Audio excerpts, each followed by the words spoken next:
The book of Genesis, chapter 36, Esau's descendants. This is the account of the family line of Esau, that is Edom. Esau took his wives from the women of Canaan, Ada, daughter of Elon, the Hittite, and Oholibamah, daughter of Anna, and granddaughter of Zibeon, the Hivite. Also, Basemath, daughter of Ishmael and sister of Nebaioth.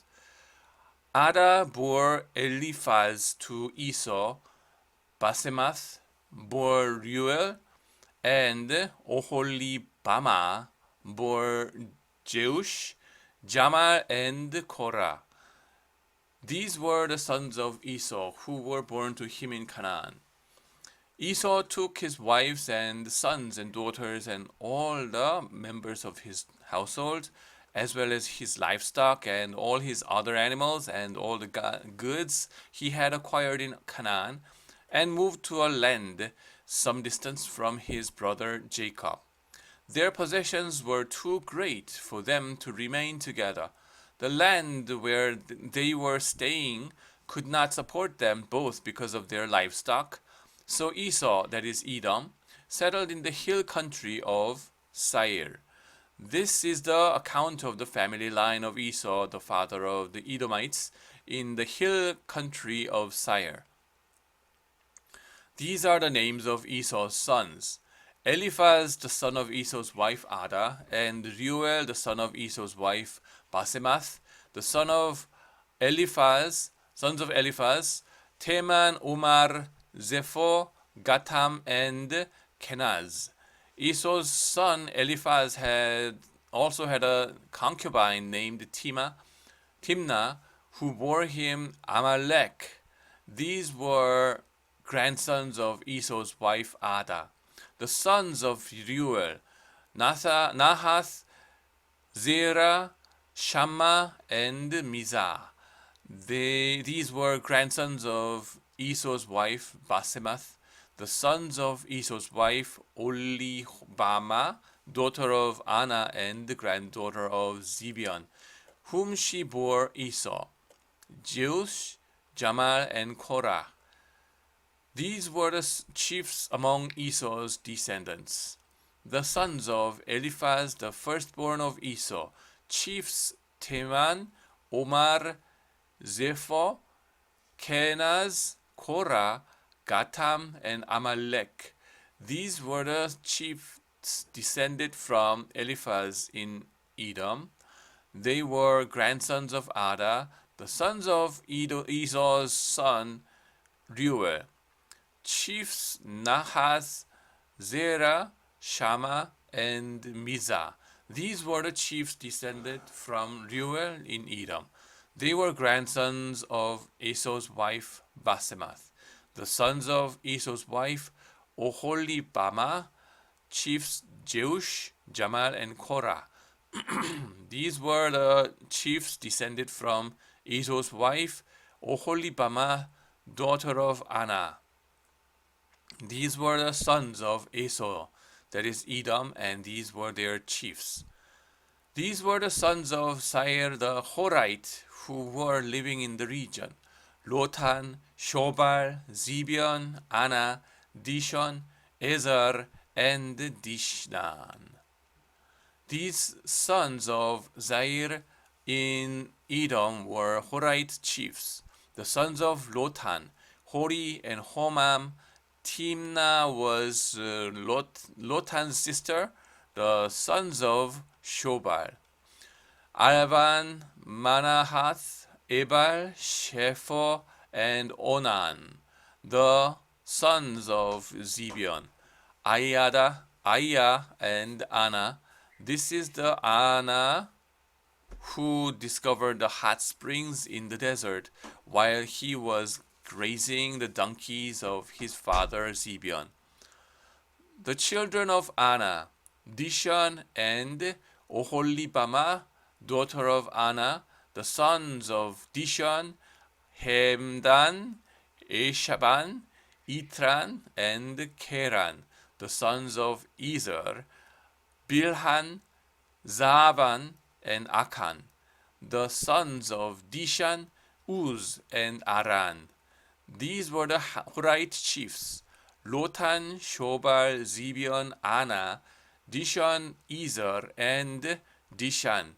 These were the Horite chiefs according to their divisions in the land of Seir. The rulers of Edom. These were the kings who reigned in Edom before any Israelite king reigned. Bela, son of Beor, became king of Edom. His city was named Dinhaba.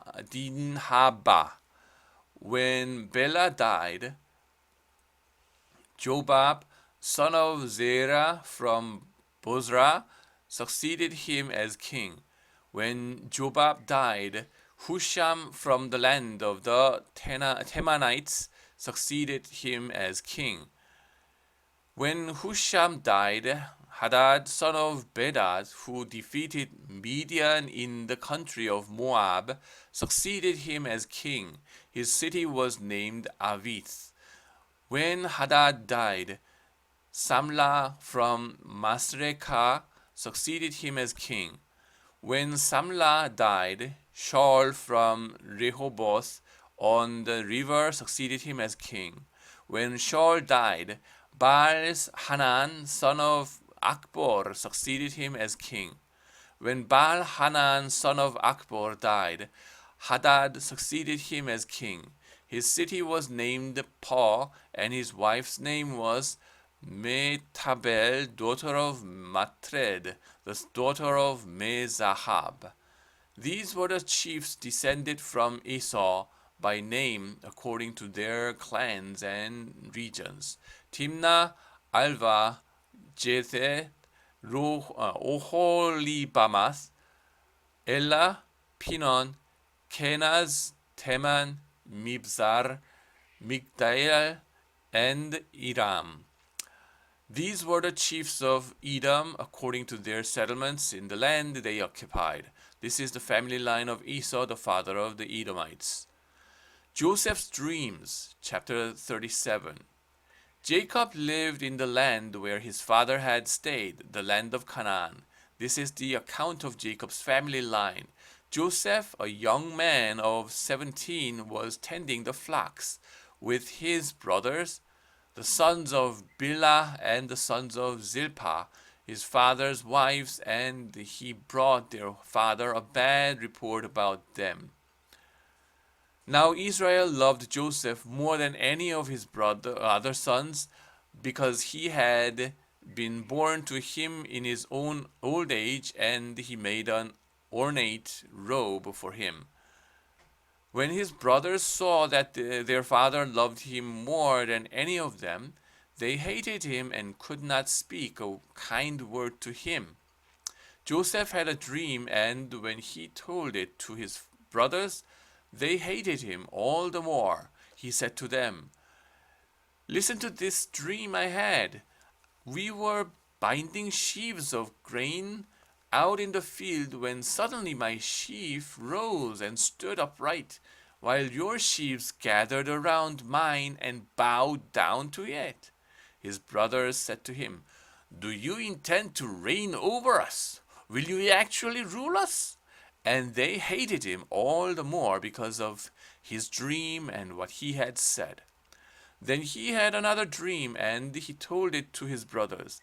"Listen," he said, "I had another dream, and this time the sun and moon and 11 stars were bowing down to me." When he told his father as well as his brothers, his father rebuked him and said, "What is this dream you had? Will your mother and I and your brothers actually come and bow down to the ground before you?" His brothers were jealous of him, but his father kept the matter in mind. Joseph sold by his brothers. Now his brothers had gone to graze their father's flocks near Shechem, and Israel said to Joseph, "As you know, your brothers are grazing the flocks near Shechem.